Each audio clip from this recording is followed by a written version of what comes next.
Okay, let's have your attention. You didn't mind that longer than normal break, did you? Okay. You won't mind a full 2-hour meal break either, will you? Okay. Our next speaker is one whom I'm sure is known to all of you, or should be, from the book she has written, beginning with End to the Fringe, and then with Taken, and most recently with Masquerade of Angels. And of course, all those are available out there. Her title today is the UFO Masquerade. She has spoken here before. We're always very, very pleased to have her back since she's now in Arkansas, especially. Let me present to you one more time, Dr. Karla Turner. Thank you. Can anybody see me out there?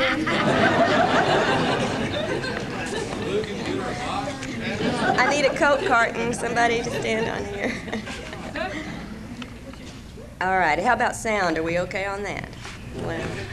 Well, before we get started, and someday my eyes will actually get used to this and I can see who you are out there, I just want to mention something. I haven't been able to sit in on many of the presentations so far because I've been working out front. And I don't know if anybody has made a big to-do yet over the fact that this is the 7th Ozark UFO Conference. Has everybody already celebrated that and I missed it? Well, this is the 6th one that my husband and I have been to, and I really want to thank Lou Farish for one more excellent weekend, if I survive it, that is. And, Lou really makes it feel very natural and effortless and so easy to be here, but I think Lou would agree with me that that's probably an illusion. I think it takes hours and hours and weeks of work on his part for us to come here like we do every year and listen and share and catch up with all our old friends, and for me at least meet a lot of new ones. And all the while we're getting so much of the recent information in this field from some of the most committed researchers and reporters and investigators out here. Although maybe I shouldn't say committed. Maybe I should say dedicated instead. I don't think any of them have been committed lately, and let's just hope it stays that way. I'll tell you, though, with all the apprehensions, I hate to get serious on Saturday morning, but with all the apprehensions I have heard voiced in the UFO community and other communities over the past year about all the escalating social and political and scientific and religious repression and suspicion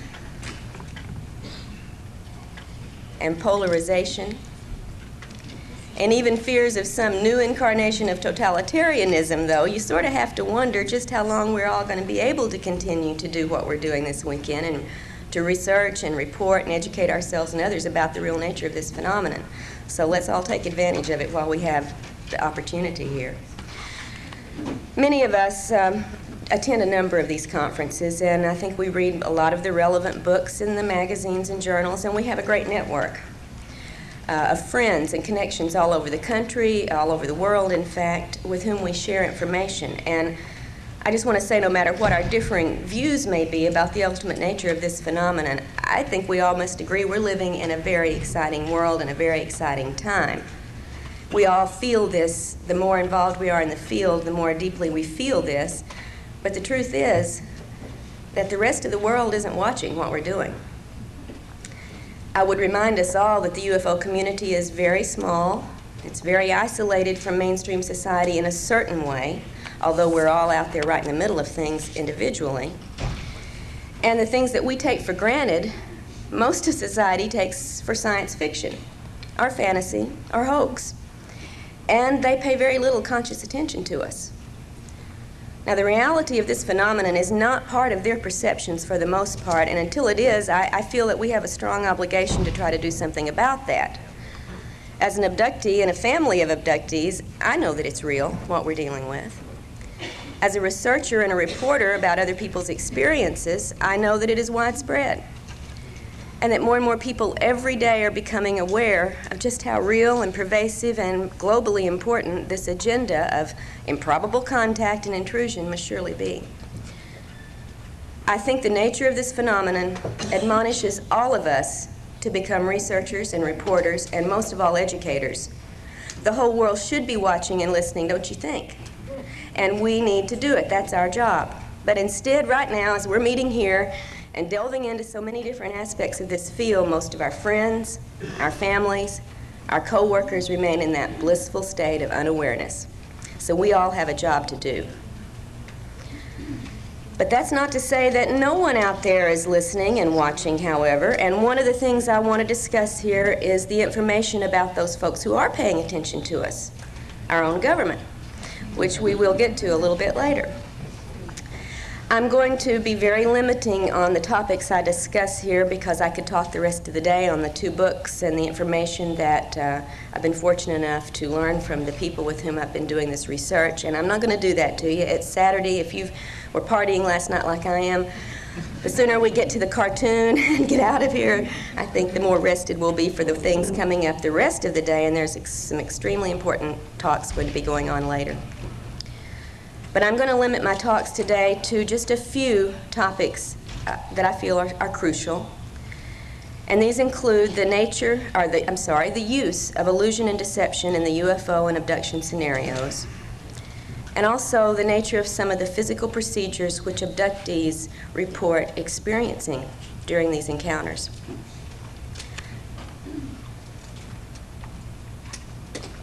Since 1992, when my family's personal account was published in Into the Fringe, I've been engaged in 2 fairly lengthy investigations.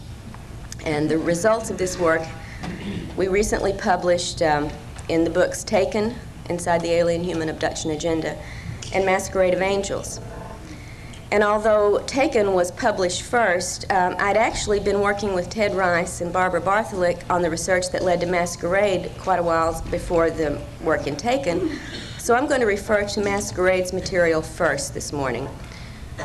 And then I'm going to look briefly at the reports of the 8 women who contributed their accounts to the material in Taken. And as I do so, I just want to point out again several important correlations to some of the things in the material from the women in Taken that had already turned up in the work that Barbara and I were doing with Ted Rice. So both of these discussions will be brief, and I will take the final half hour or so of my allotted time for a video presentation of some of the many drawings and photos and a video excerpt that from women involved in the Taken project that I was unable to include in the book.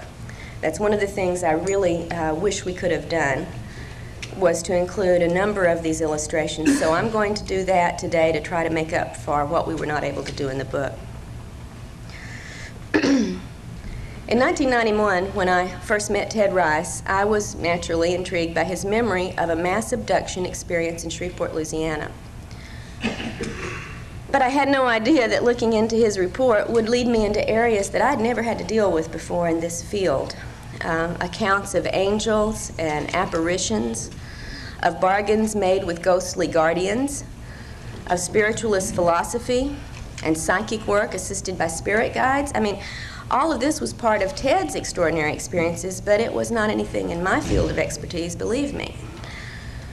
But in listening to Ted's accounts, I began to see evidence that was more familiar to me, thank God, evidence that was very consistent with UFO sightings and abduction reports that I'd already come to know about.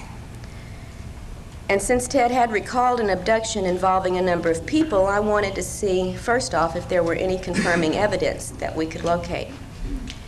And as we proceeded, Barbara and I, with interviews of many of the people from Ted's past, as well as his more recent experiences in the present, we did find that such evidence actually was available and surfacing in consciously recalled events attested to by a number of witnesses. In fact, 4 of Ted's neighbors described unusual events, also consciously remembered, from the night of the mass abduction that Ted had remembered in 1989. Now, 2 of these witnesses were so disturbed by their memories of these events that the fear level was so high they wouldn't even let us include their accounts in the book. They shared them with us privately. So I would point out one thing for those of you who are not involved in direct investigation and working with abductees, that contrary to all the debunkers' claims that abductees and UFO witnesses tell their story for some personal gain, it's actually very difficult for those involved to risk coming forward with their accounts. And I would say for 99% of those who do make their experiences public, the resulting liabilities often outweigh the assets that they may gain from doing so.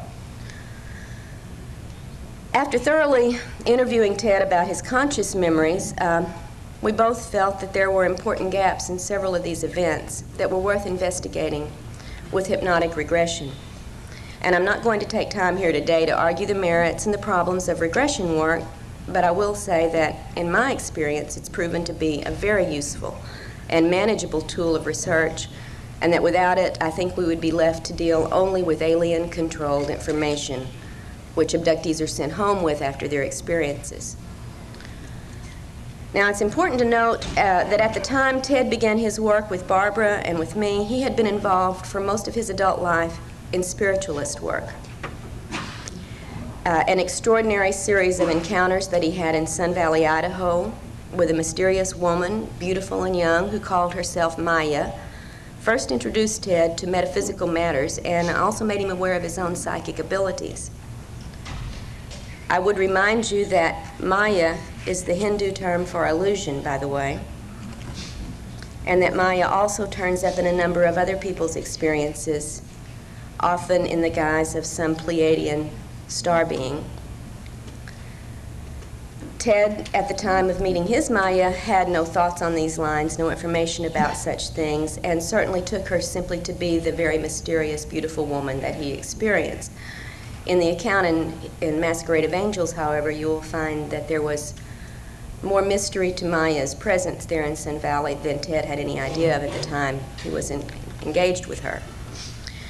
Still, coming face to face with his own abilities through some of these encounters and time spent with Maya, Ted was very reluctant to pursue these ideas or this ability he apparently had. And it was several years later before circumstances propelled him into psychic training and his involvement with the spiritualist church. And when he did make the commitment to go forward with this work, Ted went forward full tilt. In fact, he was a co-founder of the church's first congregation in Georgia. And he began doing psychic readings, which he is still doing today. Ted was convinced that the metaphysical understanding he had found was of God, and that his work served God's higher purposes, as revealed to Ted by his spirit guides from the other side. But intermixed with Ted's paranormal events and psychic work were some startling encounters with apparently non-human entities, including, in 1989, of course, the abduction along with some of his neighbors. And at that point, Ted discovered that perhaps a different force had been intruding into his life for a number of years. And this was a force that his spirit guides had never bothered to mention, explain, and that his spiritualist training did not delve into either. So Ted needed some new information, and this led to our contact and investigation. And as it progressed, it became clear that the research into all of these extraordinary experiences could take several years. But after the first 2 years, we felt that the information we had gathered was important enough to communicate it as soon as possible, albeit going on with the research, and we're continuing to do that to this point right now. We stopped and did the material organization that resulted in Masquerade, which was published in 1994. And we have full intentions of following up this report with everything else that Barbara and Ted and I have continued to uncover and are continuing to pursue at this point, as soon as it's feasible to get this material back out to you as a sequel, a follow-up, an ongoing investigation. A full account of our first 2 years of work is found in Masquerade of Angels, but for brevity's sake today, I'm going to focus on only 3 aspects of the alien agenda as it relates to the material that Ted and Barbara and I have had to deal with. The first matter is the intrinsic deception at the heart of this agenda, and that's something that's become clearer with every new report that surfaces. Whether we choose to call it screen memory, telepathic mind control, technological mind control, or virtual reality scenarios, the entities involved in the abduction phenomenon employ masterful illusory capabilities. And I don't think the importance of this fact can be stressed strongly enough. It must affect all of our thinking and our research when it comes to these alien-human contacts. In Ted's experiences, for example, there were several occasions where such masquerading techniques were employed, and I could spend, as I said, the rest of the morning just dealing with these, and I'm going to be making very brief references, and hope you'll maybe want to read about the rest of it in the book. One instance involved the appearance of Ted's deceased grandfather on board a craft into which he and his grandmother had been taken when Ted was a young boy. I think I spoke about this a couple of years ago when I was first working on Ted's material, and I didn't identify that this was Ted's story I was referring to. The scenario involved persuading his grandmother to engage in a sexual activity with a non-human entity, and when she refused to do so, saying she had only ever made love with her husband and he was dead, the aliens produced the dead husband. In another instance, Ted watched a scenario that surely was not occurring in normal reality terms. I call it a virtual reality scenario. And this began shortly after he had heard a very quiet sound like helicopter blades. And in this ongoing event, after the helicopter blade noise, Ted watched as a human-looking entity dressed in military clothes popped through the ceiling into the room, holding a young child that was very, very similar to Ted's appearance at the same age. And Ted was told that they were going to return that which had been taken from him.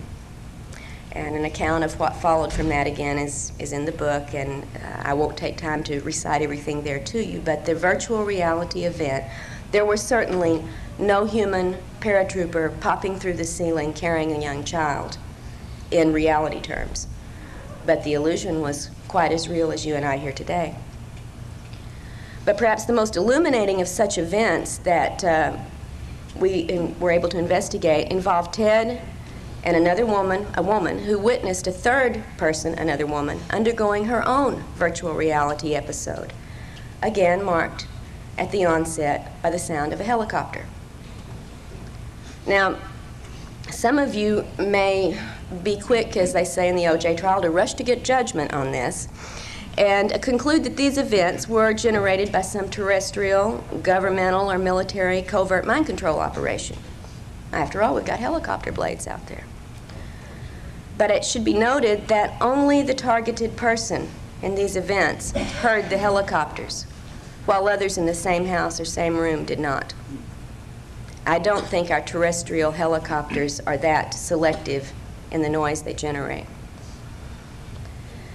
I believe now that the reported and confirmed details in all of these reports are strong evidence against accepting consciously recalled alien encounter reports at face value because of the illusion capabilities, because of the screens, and because of the virtual reality technology that we have witnessed being manifest by these entities. I believe that if we build our theories on such information, the consciously reported information only, we're building on sand, on illusions that the aliens create for us, and I think to confuse and mislead us. Now, this is not to say, however, that all alien encounters are virtual reality events, because there is also plenty of very strong evidence for the physical nature of many of these encounters. So to be perfectly objective, the definition of abduction would have to include any event or scenario that is generated externally for the targeted person, whether it be a physical encounter, a virtual reality scenario, or a telepathic contact. Now, a second important discovery from Ted's investigation, and this was important at least for me, was the possibility of cloned human bodies produced by these abductors. And that's the second thing I'd like to talk about briefly today. In the mid-1970s, a memory of a childhood event surfaced in Ted's mind during the night while he was sleeping.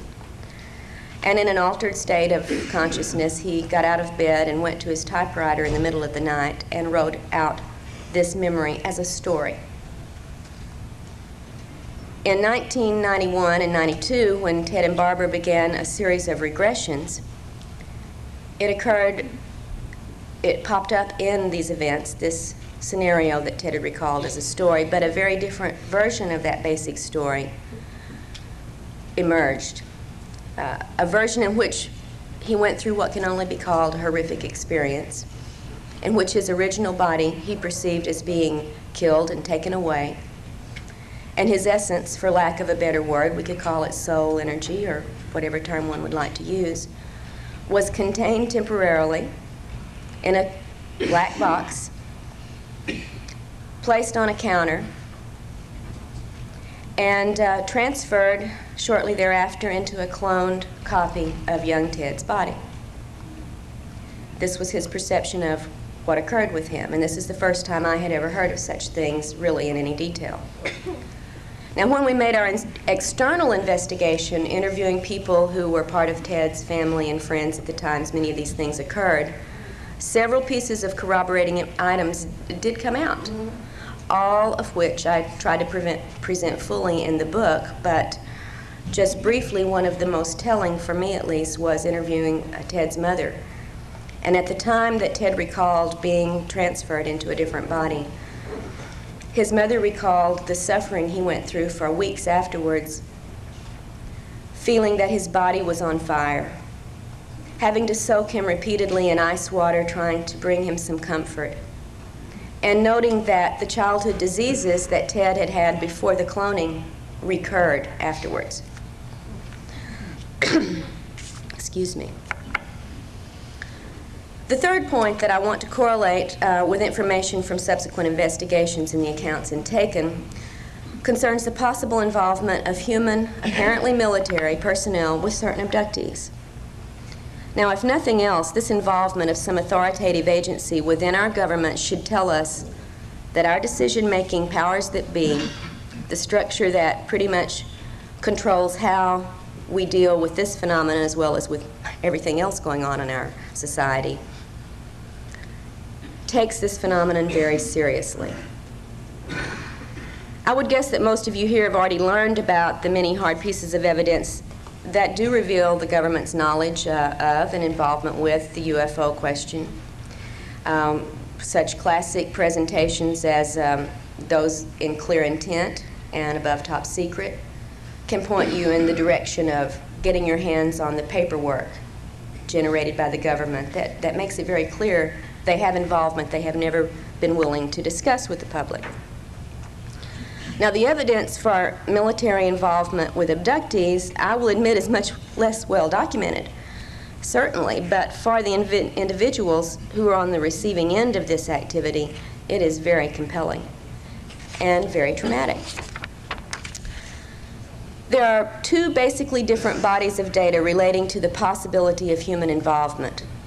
Now, the first body of data includes such external things as phone taps, mail interference, unidentified human agents who photograph the homes of abductees, photograph abductees themselves and follow them, sometimes even breaking into their homes, making threatening phone calls, apparently able to make certain medical records disappear, also alleged alien artifacts disappear, and it goes all the way to the extent of direct confrontations between the military personnel and certain abductees. Sometimes to the extent of abducting the person and using a number of interrogation techniques to elicit information about the person's activities with the aliens. Now, Ted Rice has not been the overt target of such involvement, but the accounts of the 8 women taken, which we'll get to in just a few moments, show that 4 of the 8 women have had a variety of these experiences in their own series of events.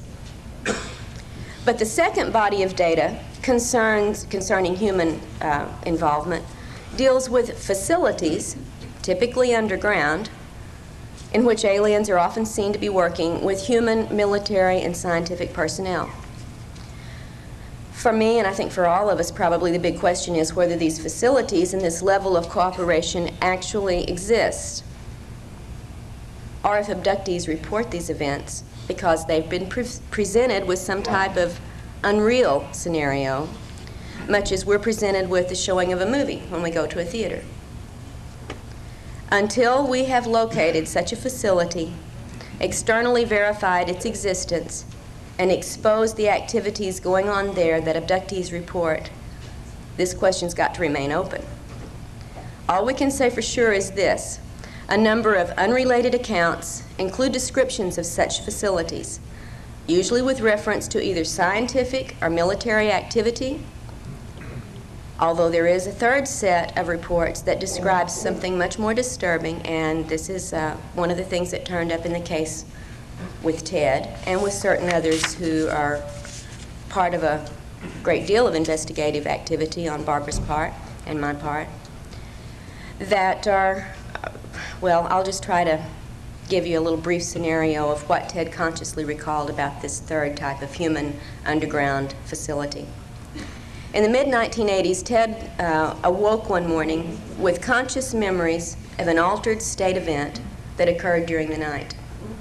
He was living in Albuquerque, New Mexico at the time, and part of the journey that he recalled from the night before included flying over a fairly desert area to a remote compound where many people were herded together. He didn't remember being involved in any actual activity, but only in seeing several areas that were accessed through this above-ground compound into a large underground installation. He remembered consciously that the humans in the compound seemed extremely despondent, quite miserable, and he recalls shouting out in anger to a couple of these people sitting there, or the people who were doing the things to the humans, "You can't do that. You can't treat our people like cattle." And being outraged, entirely outraged by whatever it was he had seen, but consciously only recalling the outrage, only recalling his protest, and not recalling what it was he had seen that generated this protest. Now, this account is also included in Masquerade, and it is one of the memories that Ted and Barbara have been able to explore with regressive hypnosis after the time that Masquerade was written. So we have more information to report on this, and I'll try to make sure that the report on all of our work that sheds new light on what we've already presented in Masquerade will get out to you as soon as possible. What Ted recalled at the time of the regressive hypnosis is, without doubt, outrageous and horrifying to any human sensibility. And I would remind you that such scenarios have not yet been shown to be a factual reality. I would also remind you that Ted is by no means the only person to have remembered such details of areas like these in this underground facility in which abductees report seeing human bodies physically processed, and that very similar accounts have come from other people's conscious recollections as well as from hypnotically retrieved descriptions. If such facilities don't exist, I think that we still have a big problem in understanding the nature of this phenomenon, because we should be concerned to understand why such a grisly, horrifying illusion would be presented to so many abductees, and what purpose that could conceivably serve for an alien agenda. After drafting this initial report on the investigation with Ted and Barbara, I then became involved in the project that resulted in Taken. And this was a special study for me. I wanted to do a specific set of reports that had homogeneous backgrounds so we could make some comparisons and correlations with the material. So in order to have a more homogeneous group for the study, I chose 8 women from various parts of the country who had contacted me after reading Into the Fringe, and with whom I had begun initial sharing of information. I let the women relate many of their experiences in their own words rather than trying to take over and give you a second-hand account of something that in first-hand would be much more meaningful to you. And I hope, as the subtitle, Inside the Alien Human Abduction Agenda, implies, that the reader would be able to immerse into these intimate experiences, which are so very difficult to relate without the words of the people who have gone through them. After working through the 8 different case reports and doing as much investigating as we could manage, considering the widespread geography of the women's locations, I then correlated the reports and the accounts and referenced over 100 different details about the entities, the procedures, the communications, and all the secondary events that make this abduction phenomena so complex and confusing. And I've included several pages of this correlation as part of Taken. There's also a lengthy comparison chart and an explanation or an analysis of the corroborated details. For quick reference, you can look through the small chart and then there's a larger discussion afterwards.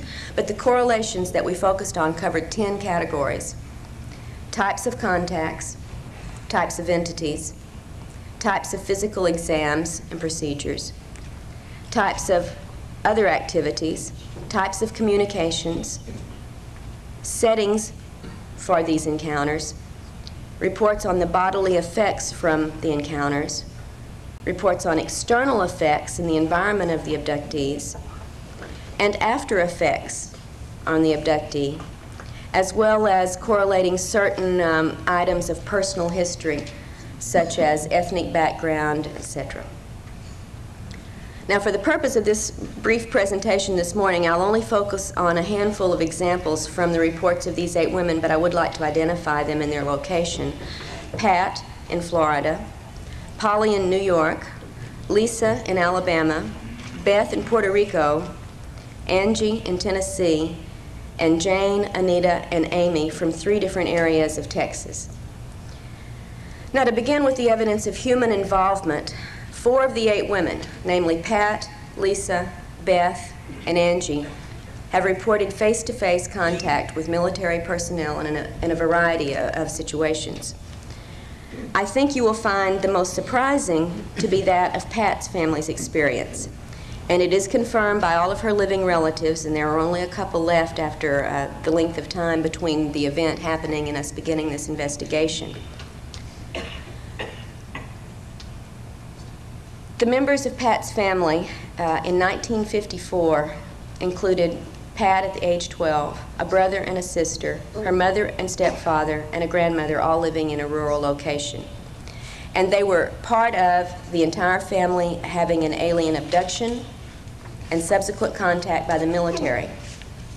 One day after the event in 1954, in which alien entities took the family members on board a landed craft in the backyard of their farm in Indiana and carried out certain physical procedures, one day after this happened, Pat and her siblings that are still alive report that a contingency of men in military uniforms and military vehicles arrived at their farm, sequestered the entire family for several days. One day after this occurred. How did they know it happened? Pat remembers being drugged and being interrogated about the alien encounters. She remembers being told repeatedly that it did not happen and that what she remembered was not real. But this was not Pat's only encounter with the military, as she experienced another conscious abduction just 2 years ago, and this time she recalled the presence of a non-human entity in addition to the military personnel who took her from her home in Florida in a military truck to a rural location where an underground facility existed and where she was taken inside and examined.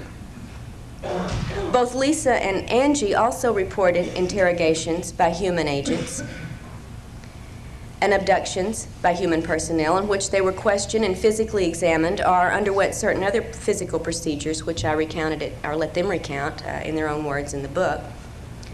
Beth, who's in Puerto Rico, also recalled an abduction by human agents. And a 5th woman, Amy, remembered an altered state scenario in which there were both alien and human-looking people present in an underground installation.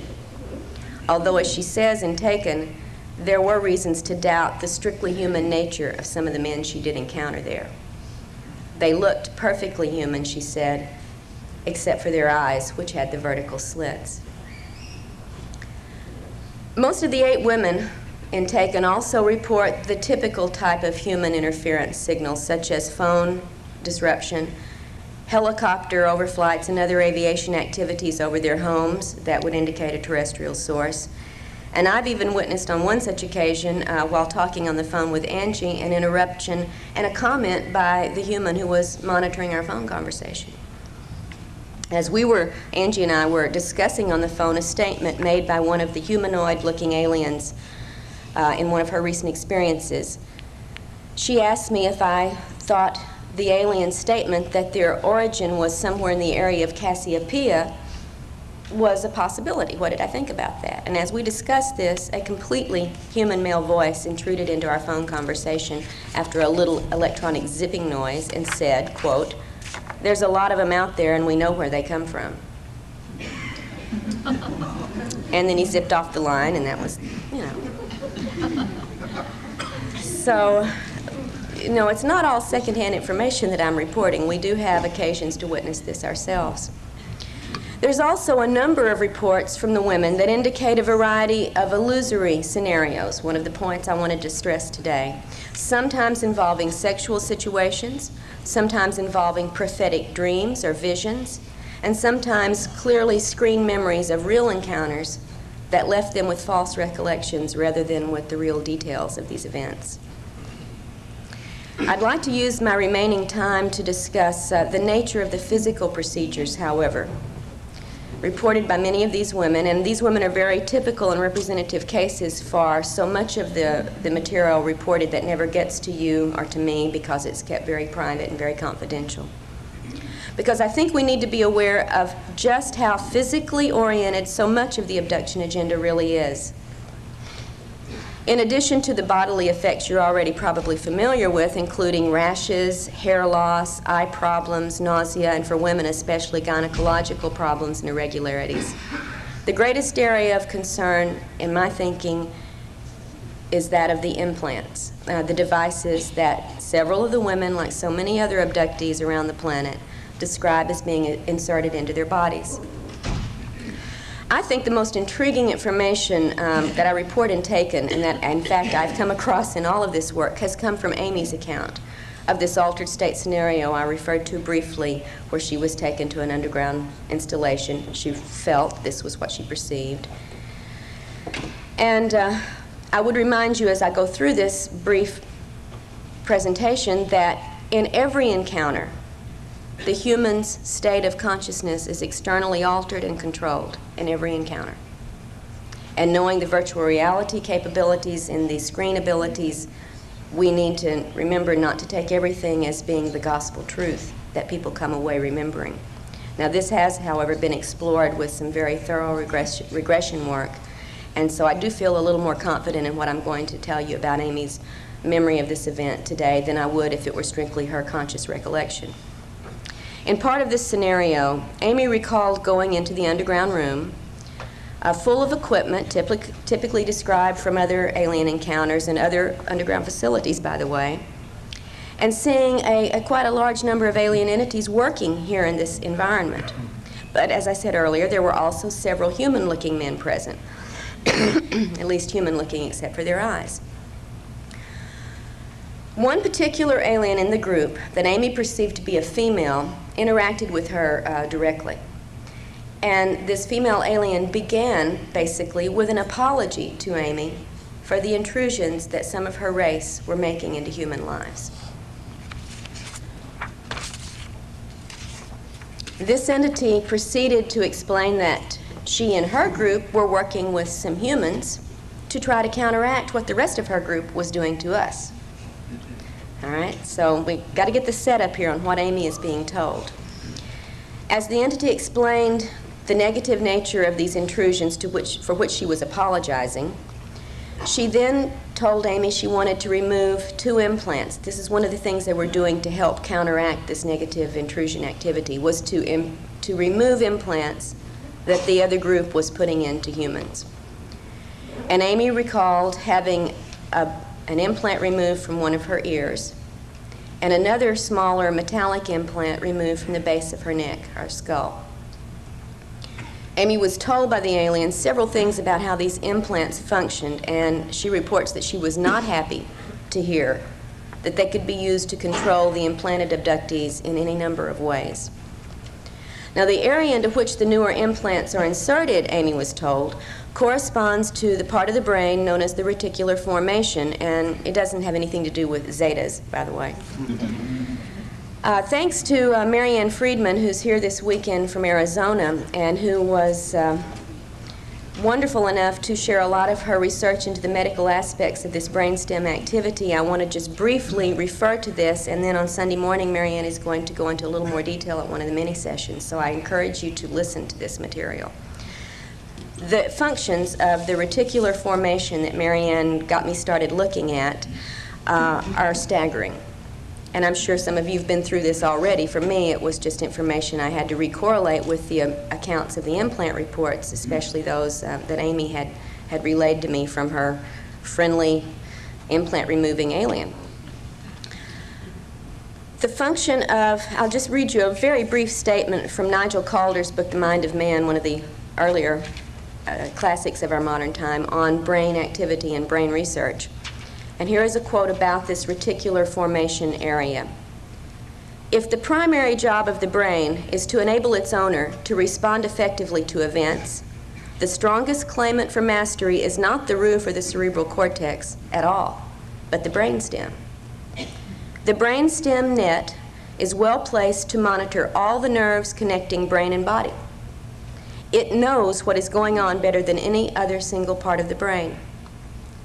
The brainstem net exerts its authority by sending out impulses which stimulate or inhibit nerve action throughout the brain and the body. It can override activity in the spinal cord.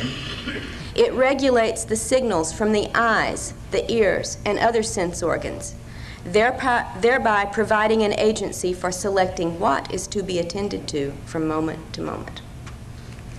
And it is this part of the brain that Amy was told was now the most common area for the newer alien implants to be located. If the aliens are indeed placing control implants into this area, then they would be able, as you've seen from this just very brief description of the brainstem activity, they would be able to control everything from the person's level of consciousness, to the bodily functions, to the memory and thought processes, and the assessment of all sensory input. Now, if you don't think the implications of that kind of control are overwhelming, think again. And I hope Marianne will stimulate some exciting conversations with you tomorrow morning about the possibilities of this area of the brain being the point of alien control through which abductees can be kept awake, put to sleep, put in an altered state, made to get up and do things that they would not choose to do, made to say things they would not say, made to forget things that they have said and done, etc. All sensory input being controlled by this area. Through the implant, any number of realities can be presented to the abductee that are not really there.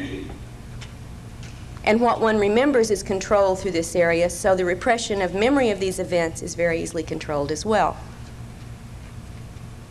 I think the implications are staggering. So also, however, are the implications of the final point I want to make this morning, and that is the reports on the cloning of human bodies that I previously encountered with Ted's investigation. In the women of Taken, two of them women, Pat and Lisa, both remember being shown cloned copies of their bodies, just as Ted reported having a cloned copy of his body. But the explanations that Pat and Lisa received from the aliens about these clone bodies are highly contradictory.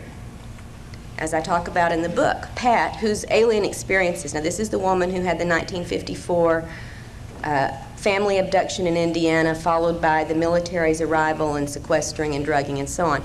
Pat had had, throughout her alien encounters, a very religious atmosphere or overtone to these events, instrumented by the aliens. For instance, the first time there on the farm that the family was abducted, when Pat's grandmother began to, what we would say now, freak out and start praying to Jesus for help as these little grays came into the room, a blue beam of light came through the ceiling, just like in Star Trek, and Jesus popped out of it and said, in effect, "They're with me, it's okay."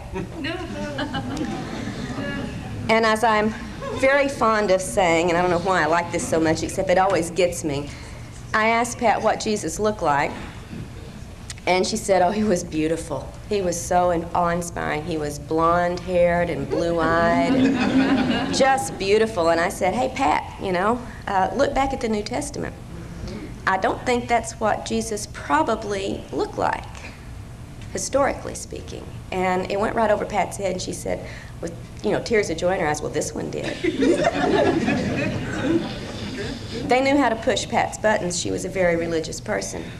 She was also told essentially that the aliens there with her were angels, and that their job was to prepare new bodies, as mentioned in the Bible, for the coming return of Jesus and the resurrection. When Jesus comes down with the legion of spacecraft to carry out this changeover, it was the aliens who are in charge of providing those new bodies. You want to see yours, Pat, they said? So this was wonderful. Pat is now assured that when the resurrection comes, she's got the vehicle for it. Lisa, on the other hand, down in Alabama, was told that the cloned copy of her body could be used in a very threatening manner. In effect, that it could be used to replace her if she didn't cooperate with the alien program, and that no one would know the difference. Not quite the same story as the resurrection. I would point out that such an implication of threat and replacement was also made to Ted Rice during an abduction when he was a young teenager, and there were several other teenagers abducted with him at that time, and cloned replacement threats were made also at that point. So these are the 3 points that I really wanted to make briefly this morning before I do the presentation of the video with illustrations from the women in Taken. And like a good English teacher, I'm supposed to summarize what I've said, and I'm going to do that right now. For you to consider 3 points, hopefully. First, our own human authorities are seriously concerned about and involved with some aspects of the alien abduction agenda. If they take it seriously, it would behoove us to do likewise. And also, when human agencies are involved, there has to be some sort of trail of events. And I think thus a very strong possibility exists for some intrepid researchers to get out there and uncover and follow this trail. There has to be a record of human involvement. Second, much of this agenda clearly has a physical focus that should raise some very strong questions about some of the alien claims to be here on a primarily spiritual mission. The implication of both the implants and the reports of the cloned bodies are so potentially explosive that a great deal of effort toward investigating these allegations is certainly called for if we're really serious about wanting to understand the motivations of these entities and the purposes of their contacts with us. And third, I think we need to recognize that deceptions are employed at almost every level of this interaction to keep abductees from knowing about the actual events and the actual entities involved in these encounters. To me, maybe I'm just a suspicious sort, this implies that there's something they don't want us to know about. And often what seems implied from the reports is that there is something within us, the humans, something of which we could be capable, something of resistance or altering of this scenario that the abductors absolutely do not want us to be aware of. They go to great lengths to program our thinking about our encounters with them, that we are subordinate, that we are helpless, or that we are dependent, or that we belong to them. The list goes on. And they go to a great deal of trouble to convince us in every way that they can that we can do nothing about controlling these situations. The good news is that in a number of cases in the past couple of years, that hasn't proven to be true. Abductees are finding more and more specific instances in which they are able to resist the illusion suggestions, in which they are able to say no to procedures, and in fact when they have been able to break free of actual controls. This to me is a great step forward, and I think it's going to be something growing with any luck. We're going to find abductees are realizing there are ways to change this entire pattern of activity. The fact that in several people's encounters during the past few years they've managed to see or perceive more than the abductees wanted is probably the most positive sign I have to report to you today. Also, as a species, our ability to perceive the energies and the presence of these entities, I think, may be increasing. Maybe it's thanks to a number of possible influences. I'm not really trying to make a claim for where this increased perceptive ability may be coming from, but I think it's probably part of the accounting for the massive awakening to this phenomenon that you and I and our generation has witnessed, especially in the last decade. If these encounters have been a hidden part of humanity's reality for a long time, you know, as such some researchers believe and present evidence for, then don't you think that the fairly recent explosion of contact reports is some kind of proof that things are not business as usual in this abduction game right now? Something is changing? But without an understanding of the screens and the virtual reality capabilities, however, we are left with only alien-created illusions to assess and act upon. And I think that keeps us from any real, useful responses to the situations occurring in our lives and so many other people's lives today. Only a fool would ignore the transitional state of events and ideas and beliefs in the time in which we're living right now, and I don't think any of us here are fools. All of these things that I mentioned at the beginning of my talk this morning are polarizing our society at an alarming rate, and we have no idea right now really of the direction things are going to go in the future. And that's in the general society. Within ufology, theories abound and arguments rage over especially the abduction controversy. And you know, sometimes it's reached such extremes that I feel very confident this morning in predicting that we won't have the answer anytime soon if this keeps up. We should be admonished to get past the differences and start working on the similarities and the shared interests that we all have in this field. But we do have some answers, at least. Some start toward answers anyway. For instance, we know abductions are real. We know that the abducting agenda includes very physically oriented goals. We know that the abductors contradict themselves and often give false information, as well as information we don't have any way of testing. We know they are capable of masterful illusions. We know that they always take control of us during encounters, which to me is a sign that they fear an unfettered Homo sapien. And we know that our government knows about this situation and is actively involved to the level of carrying out covert and illegal actions against its own citizenry. No matter what the truth ultimately proves to be, we have to go for it. I mean, without it, we're like children playing with shadows. And we're ignorant, and we're certainly unempowered to deal with and confront whatever the real entities are behind this masquerade. To take it all at face value is foolish. To take none of it at face value is ridiculous. Investigations into this field there cannot be anything more important for us to be doing right now than to dig past our wishes, dig past our fears, and dig for objective reality and understanding. Well, that's the sermon for this morning, folks. What I'd like to do with the rest of my time is to show you and make brief commentary on some of the illustrations and photographs from the women in Taken, and I'll ask the gang over there in the corner to start the video. And before you do, Craig, just a moment. Most of the video is of slides, of photos and drawings. At the very end of this, however, is an excerpt from a videotape one of the women in Taken made when she was having extreme military aircraft activity over her rural cattle ranch in Tennessee. And I might point out that mysterious deaths and cattle mutilations on that area during this time corresponded to those in Alabama that Linda has made us all familiar with, and none of which were explained. Even when there were no mutilations, the dead cattle were simply, all they could find was unknown toxicology, and it led in a year's time to a loss of $11,000 worth of cattle. So this is something pretty big for the family involved here.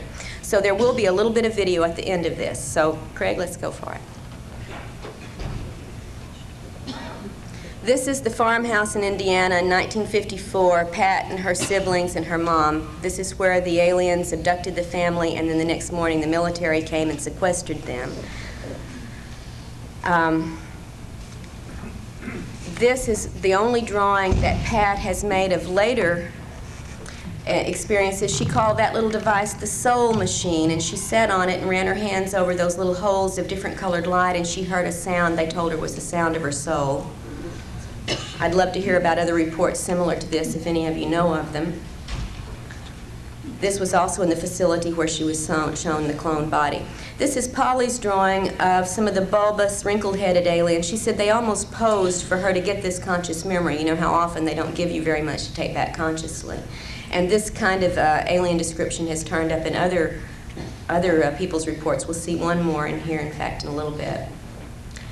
From Lisa, here's one of her. She says, I'm no artist. Don't tell me I am, because I know I'm not. And I think she did great for being no artist to show the hooded figures. These are less frequently reported, but this one she was able actually to see some facial features where very often the hood completely obscures them.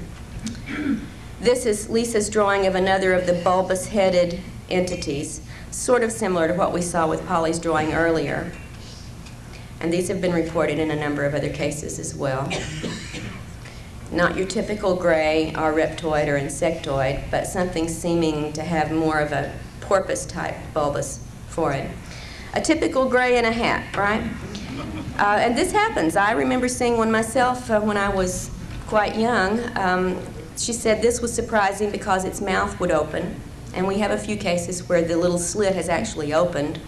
So just one of Lisa's representations. This one, she says, is very similar to a figure in Linda Howe's latest book with the flat, ridged nose area. This entity, she's not real fond of at all, was involved in what she said was one of the rape scenarios she was put through. Let's see what's coming up next. Lisa's drawing of the reptilian entity that was very aggressive sexually with her as well. And again, she says, please remember, she's no artist, but it was a brown, scaly, hard exterior with the slit eyes, vertically slit eyes, and clawed appendages or fingers. And a very robust entity. Symbols that she has seen in these, and this is so typical. I mean, we could flash symbols, and so many of them are some version of the triangle and the circle. We'll see another variety of this kind of symbol a little bit later with Angie's drawings.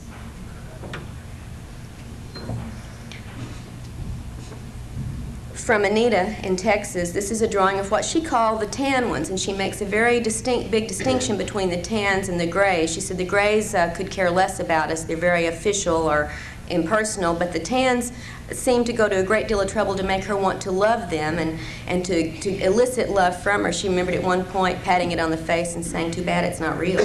This is the drawing from Anita's granddaughter who lives with her of what she said were the mushroom men who had come into her room one night.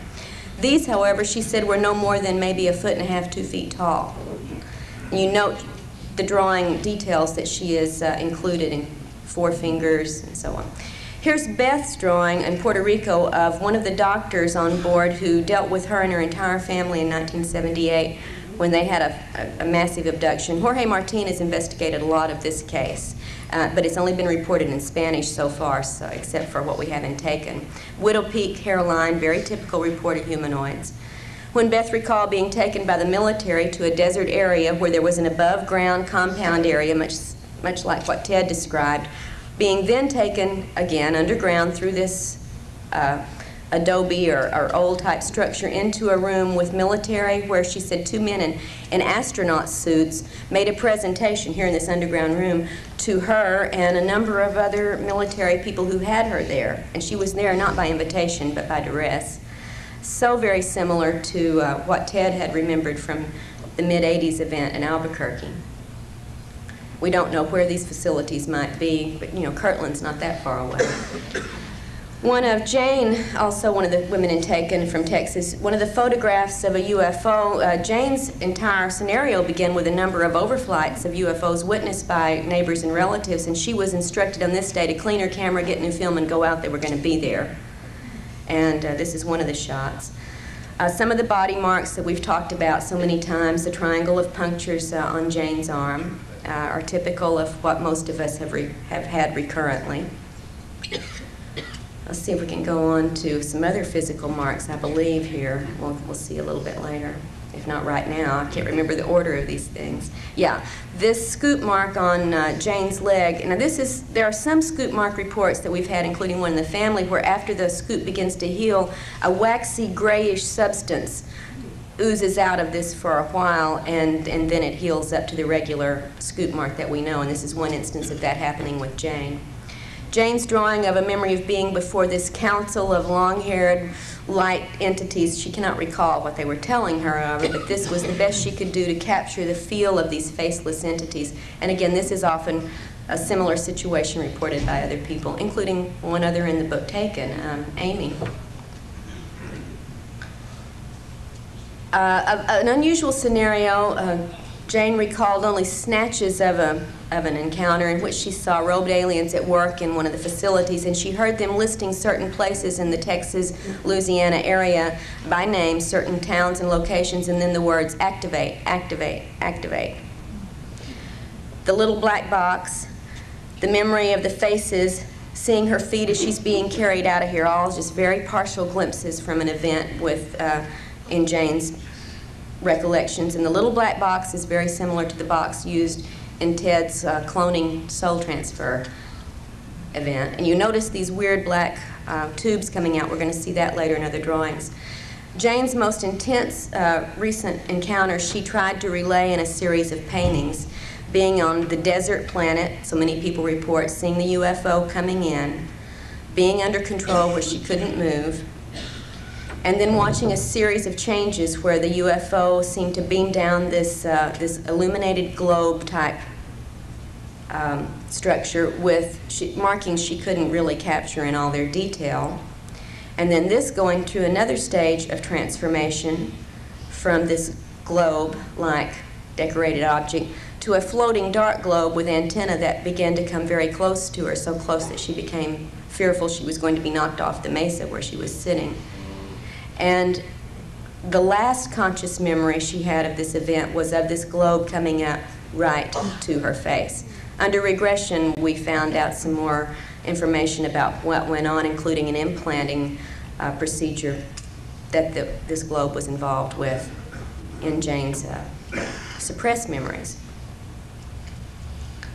This is Angie, the woman in Tennessee, one of the rectangular scorched areas or dead areas on her property from an event, this now for a year and a half, of course, nothing grew there. This was an event she had recalled seeing the night before, or briefly before, I can't recall if it was just exactly the night before, in which there was this rectangular device with two aliens out in the yard near the barn area, apparently taking soil samples, which of course, you know, they've been doing since time immemorial. They just can't get enough of our soil.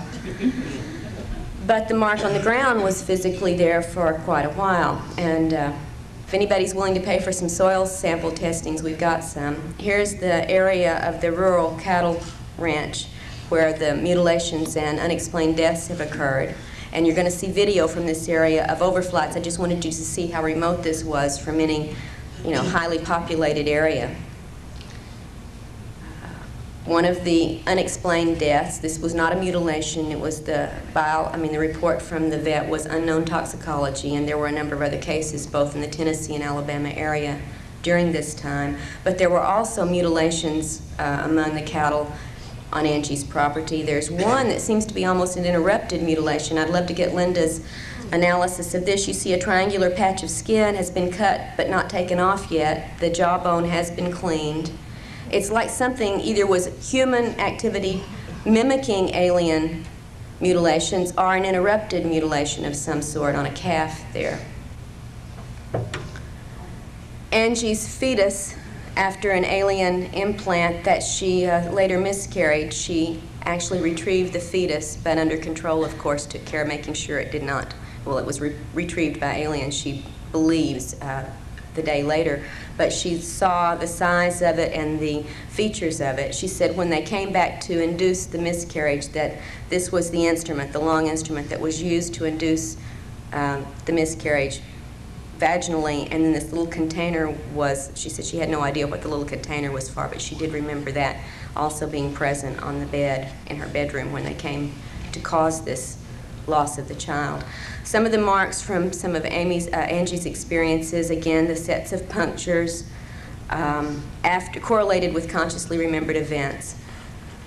One of the fetal nursery representations, this is what Angie saw, and this one is included in the book, so you can read more carefully what description she has for the various things. Very similar to what else we've heard about. Angie is an illustrator artist, so she has done a lot better with some of her recollection drawings than many others. But again, in the corner you see the little black box with those hoses running out of it, just like Jane had seen in Texas. In fact, Angie has a number of excellent illustrations, but we could do that all day. Here's one of them, one of the suited grays, which she said rarely would she see them in clothes. This one had an outfit on.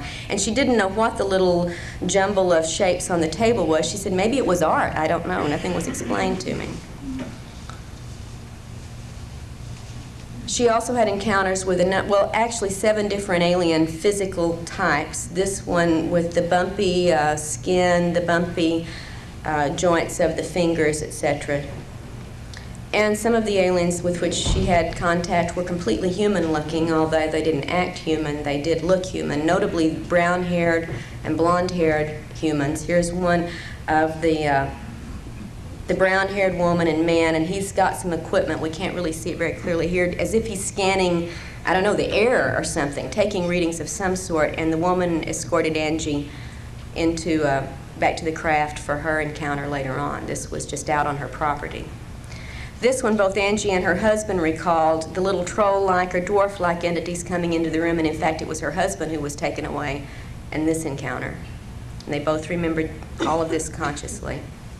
And these troll or dwarf-like entities turn up, as you'll see in the correlated chart of comparisons there in the book, with more than just Angie in the book, and with a lot of other people too. Again, we see one of the emblems. We've got the triangles. I think they show up almost every time unless we have the serpent showing up. She said this was on a belt that one of the entities was wearing.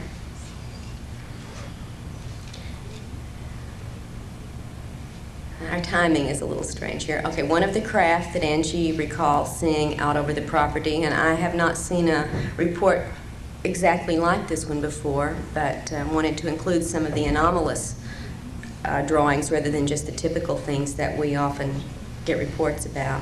Another one over the area, and that's the bottom view of it. It seemed like a fiery or molten area, very similar to what's reported in the bottom of the Gulf Breeze crown-type craft.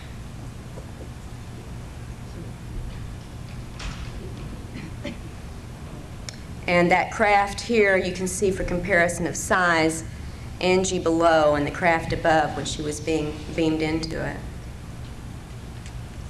Again, out in this area that's very near the northern Alabama border where so much activity has gone on in the past, 3 or 4 years.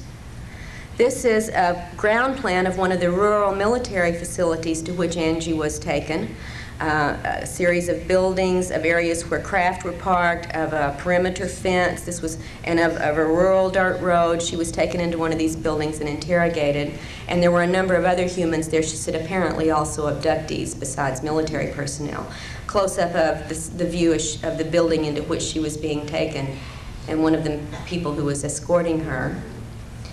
And she was taken along with 3 other women on one occasion into this facility. We know of another facility into which she's been taken under conscious control. It's not the same as this one. This strange little craft, from one point of view, looks like a winged aircraft from the military. You've got a little flag on it. The other side, not there. And that back compartment is where she and the 3 other women were placed when they were picked up and taken to a facility. In one of the underground places that Angie recalls seeing was what she called the upturned helicopter, or the rotorless helicopter. And again, we have gotten reports from around the country over the, through the past of similar copter-type devices that apparently are not copters.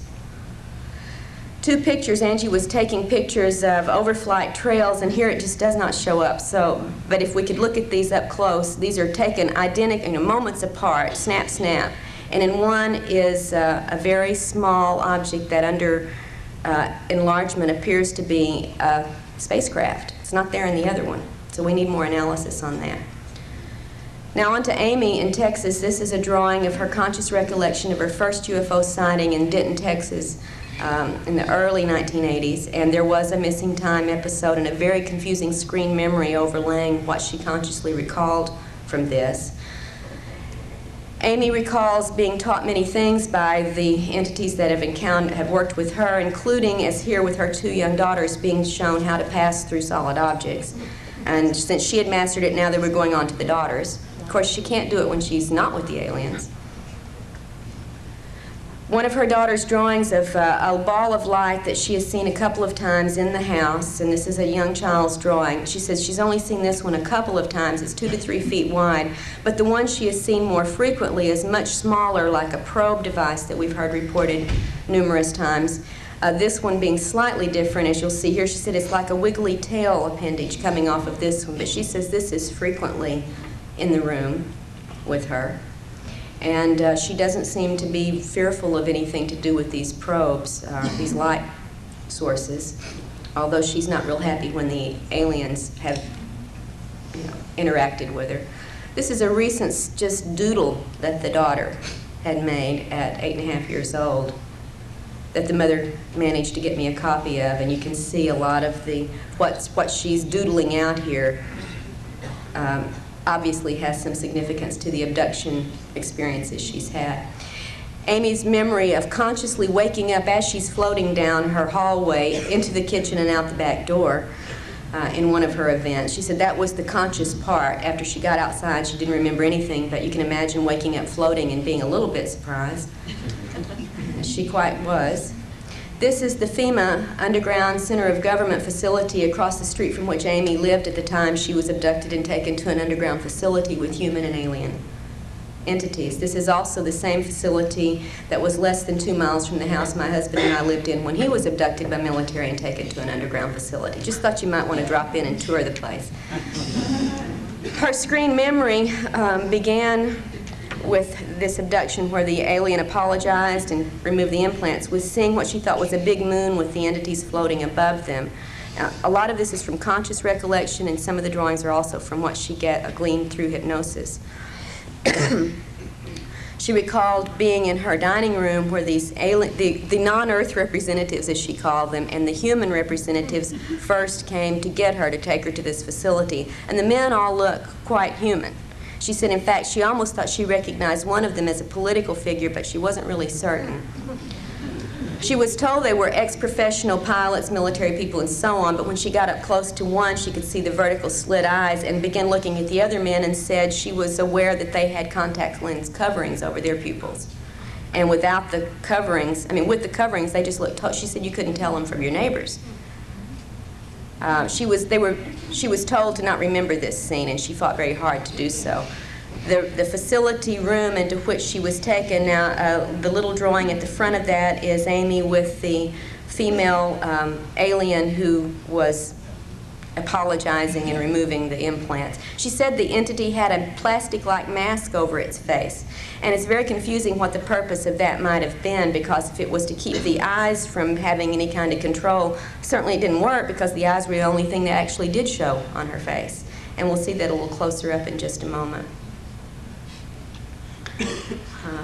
I think.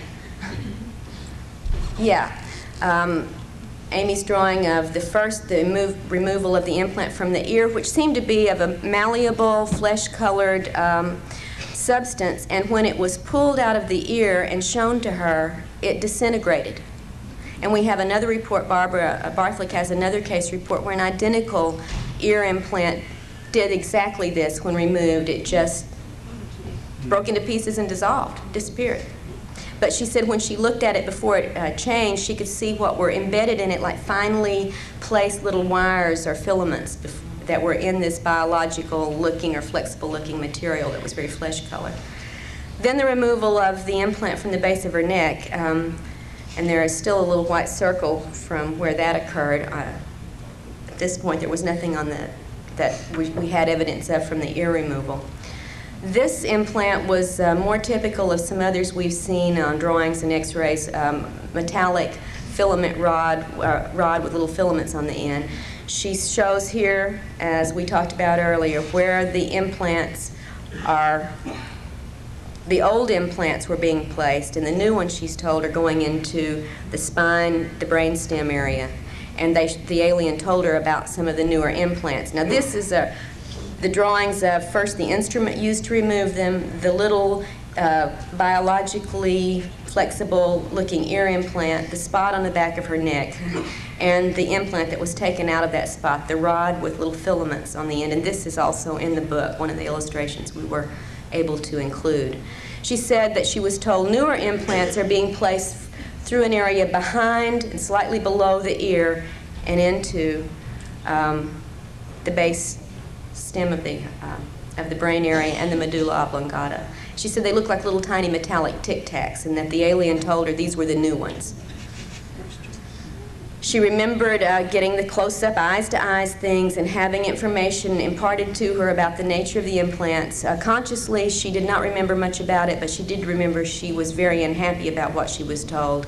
And under regression, she retrieved more specifics of these controls, which do match up with the reticular formation area.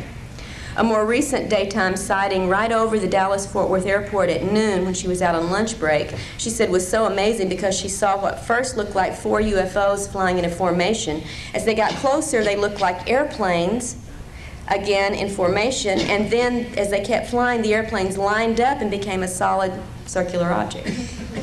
One of the nonsense marks, and we certainly get a lot of these, this one happens to be on Amy, marks on the body that are not punctures, not claw marks, not burns, not cuts, they're just designs. And these turn up from time to time, and this one we just were able to get a good photo of.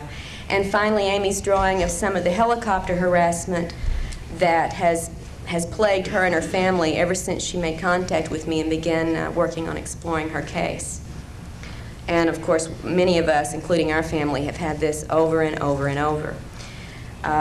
Amy's had a lot with the helicopters. Angie's had a lot with numerous military flights. So give a listen.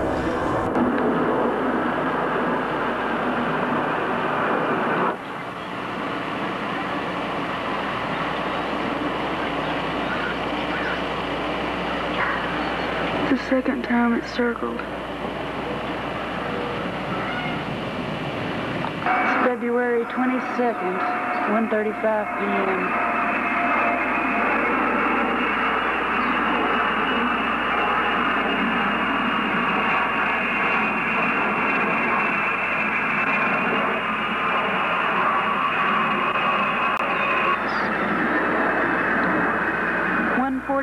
p.m., February 22nd.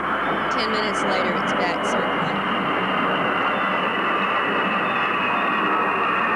On the original, you can see some strange antenna display on these that don't show up as we've made the generation down copies. Second, 2 p.m. 15 minutes later, it's back.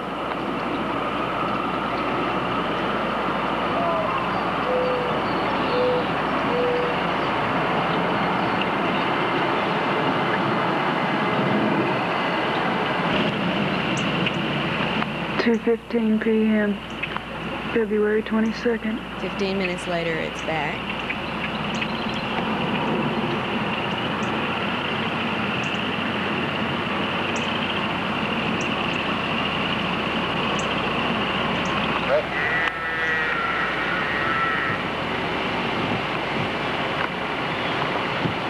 Notice this tight What could have uprooted a tree that big is beyond me.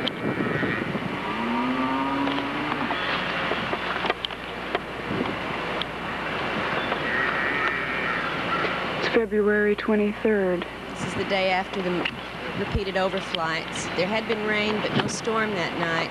And if you notice, trees very close to this one are totally unscathed, except for two that have sheared off top branches and no other damage to smaller limbs around them.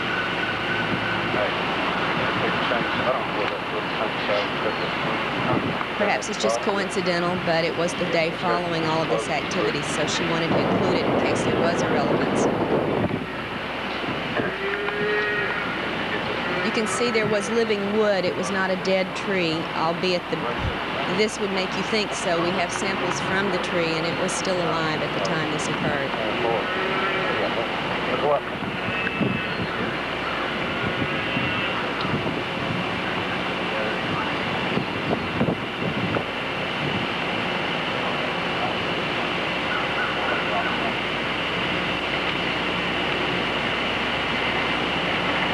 See, the tree that close to where it was uprooted is totally untouched. But there was a cut-off branch on this top of this tree, and you see no damage to the smaller limbs around it, and the same with a second tree. Right there. 3:15, February 26th. It's 3 days later, she begins to have other activity, and this goes on intensely for about a 2-week period. It's just a little of what she captured. 3:25, February 26th.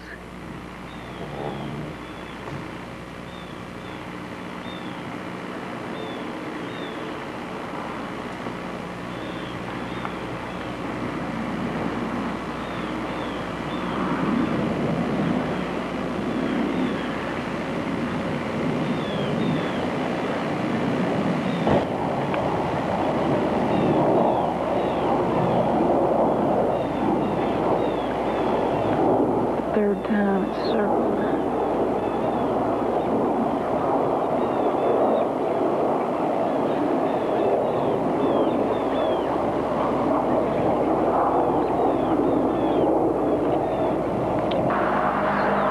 Six p.m. March 5.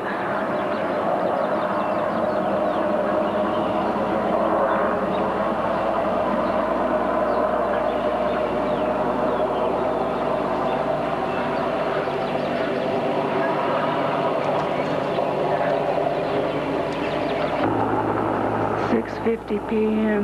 March 5.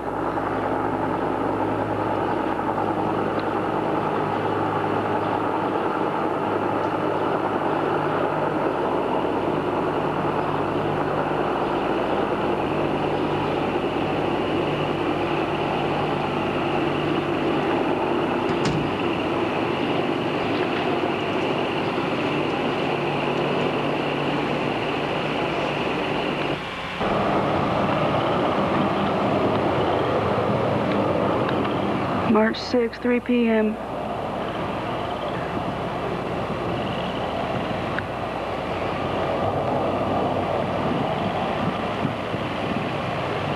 That's one of those crane helicopters with the crooked tail.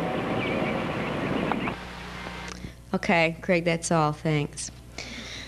All right, these are just some of the things I wanted to share with you. I wish I could have included and taken when we were able to publish it last year, and I hope this will help give you a little bit more idea for those of you who read the book, what the women were talking about and trying to describe. And for those of you who may read it in the future, at least you'll have some point of reference now for many of the things they've talked about. Really enjoyed the opportunity to share at least these few facts with you today, and I appreciate your attention, and we'll have questions this evening at the speakers panel, so thank you very much.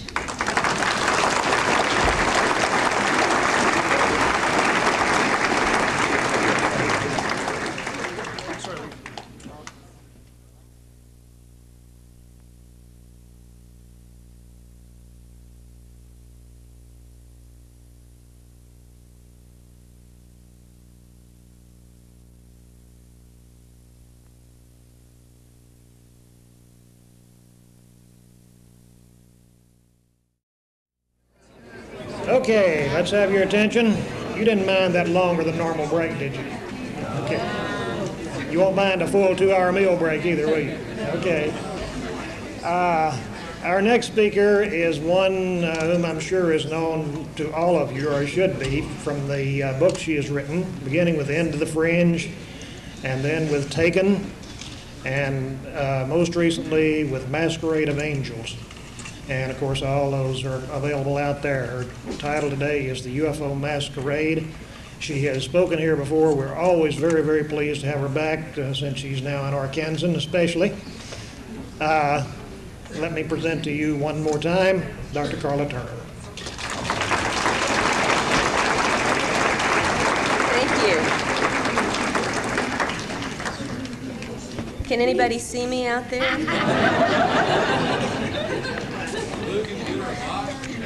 I need a Coke carton, somebody to stand on here. All right, how about sound? Are we okay on that?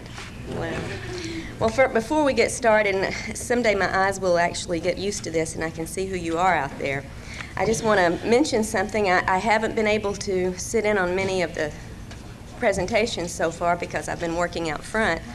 And I don't know if anybody has made a big to-do yet over the fact that this is the 7th Ozark UFO Conference. Has everybody already celebrated that and I missed it? Well, this is the 6th one that my husband and I have been to, and I really want to thank Lou Farish for one more excellent weekend, if I survive it, that is. And, Lou really makes it feel very natural and effortless and so easy to be here, but I think Lou would agree with me that that's probably an illusion. I think it takes hours and hours and weeks of work on his part for us to come here like we do every year and listen and share and catch up with all our old friends, and for me at least meet a lot of new ones. And all the while we're getting, so much of the recent information in this field from some of the most committed researchers and reporters and investigators out here. Although maybe I shouldn't say committed. Maybe I should say dedicated instead. I don't think any of them have been committed lately, and let's just hope it stays that way. I'll tell you, though, with all the apprehensions, I hate to get serious on Saturday morning, but with all the apprehensions I have heard voiced in the UFO community and other communities over the past year about all the escalating social and political and scientific and religious repression and suspicion and polarization, and even fears of some new incarnation of totalitarianism, though, you sort of have to wonder just how long we're all going to be able to continue to do what we're doing this weekend and to research and report and educate ourselves and others about the real nature of this phenomenon. So let's all take advantage of it while we have the opportunity here. Many of us attend a number of these conferences, and I think we read a lot of the relevant books in the magazines and journals, and we have a great network of friends and connections all over the country, all over the world, in fact, with whom we share information. And I just want to say, no matter what our differing views may be about the ultimate nature of this phenomenon, I think we all must agree we're living in a very exciting world and a very exciting time. We all feel this. The more involved we are in the field, the more deeply we feel this. But the truth is that the rest of the world isn't watching what we're doing. I would remind us all that the UFO community is very small. It's very isolated from mainstream society in a certain way, although we're all out there right in the middle of things individually. And the things that we take for granted, most of society takes for science fiction, or fantasy, or hoax. And they pay very little conscious attention to us. Now, the reality of this phenomenon is not part of their perceptions for the most part, and until it is, I feel that we have a strong obligation to try to do something about that. As an abductee in a family of abductees, I know that it's real, what we're dealing with. As a researcher and a reporter about other people's experiences, I know that it is widespread, and that more and more people every day are becoming aware of just how real and pervasive and globally important this agenda of improbable contact and intrusion must surely be. I think the nature of this phenomenon admonishes all of us to become researchers and reporters, and most of all, educators. The whole world should be watching and listening, don't you think? And we need to do it. That's our job. But instead, right now, as we're meeting here and delving into so many different aspects of this field, most of our friends, our families, our co-workers remain in that blissful state of unawareness. So we all have a job to do. But that's not to say that no one out there is listening and watching, however, and one of the things I want to discuss here is the information about those folks who are paying attention to us, our own government, which we will get to a little bit later. I'm going to be very limiting on the topics I discuss here because I could talk the rest of the day on the 2 books and the information that I've been fortunate enough to learn from the people with whom I've been doing this research, and I'm not going to do that to you. It's Saturday. If you were partying last night like I am, The sooner we get to the cartoon and get out of here, I think the more rested we'll be for the things coming up the rest of the day, and there's some extremely important talks going to be going on later. But I'm going to limit my talks today to just a few topics that I feel are crucial. And these include the use of illusion and deception in the UFO and abduction scenarios, and also the nature of some of the physical procedures which abductees report experiencing during these encounters.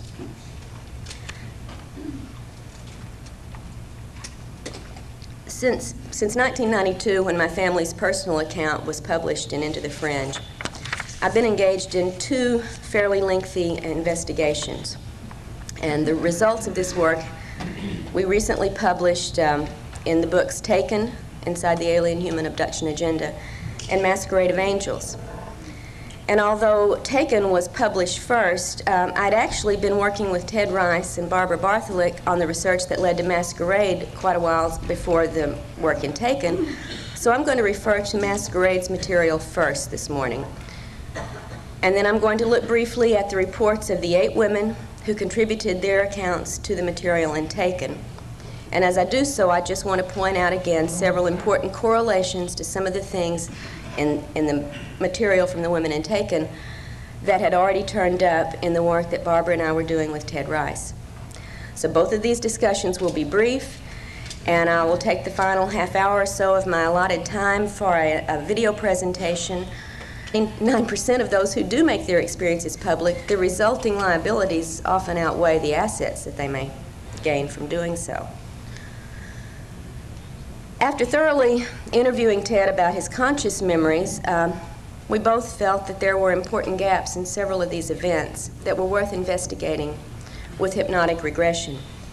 And I'm not going to take time here today to argue the merits and the problems of regression work, but I will say that, in my experience, it's proven to be a very useful and manageable tool of research, and that without it, I think we would be left to deal only with alien-controlled information, which abductees are sent home with after their experiences. Now, it's important to note that at the time Ted began his work with Barbara and with me, he had been involved for most of his adult life in spiritualist work. An extraordinary series of encounters that he had in Sun Valley, Idaho, with a mysterious woman, beautiful and young, who called herself Maya, first introduced Ted to metaphysical matters and also made him aware of his own psychic abilities. I would remind you that Maya is the Hindu term for illusion, by the way, and that Maya also turns up in a number of other people's experiences, often in the guise of some Pleiadian star being. Ted, at the time of meeting his Maya, had no thoughts on these lines, no information about such things, and certainly took her simply to be the very mysterious, beautiful woman that he experienced. In the account in Masquerade of Angels, however, you will find that there was more mystery to Maya's presence there in Sun Valley than Ted had any idea of at the time he was engaged with her. Still, coming face to face with his own abilities through some of these encounters and time spent with Maya, Ted was very reluctant to pursue these ideas, or this ability he apparently had. And it was several years later before circumstances propelled him into psychic training and his involvement with the spiritualist church. And when he did make the commitment to go forward with this work, Ted went forward full tilt. In fact, he was a co-founder of the church's first congregation in Georgia. And he began doing psychic readings, which he is still doing today. Of some of the many drawings and photos and a video excerpt that from women involved in the Taken project that I was unable to include in the book. That's one of the things I really wish we could have done, was to include a number of these illustrations. So I'm going to do that today to try to make up for what we were not able to do in the book. In 1991, when I first met Ted Rice, I was naturally intrigued by his memory of a mass abduction experience in Shreveport, Louisiana. But I had no idea that looking into his report would lead me into areas that I'd never had to deal with before in this field. Accounts of angels and apparitions, of bargains made with ghostly guardians, of spiritualist philosophy and psychic work assisted by spirit guides. I mean, all of this was part of Ted's extraordinary experiences, but it was not anything in my field of expertise, believe me. But in listening to Ted's accounts, I began to see evidence that was more familiar to me, thank God, evidence that was very consistent with UFO sightings and abduction reports that I'd already come to know about. And since Ted had recalled an abduction involving a number of people, I wanted to see, first off, if there were any confirming evidence that we could locate.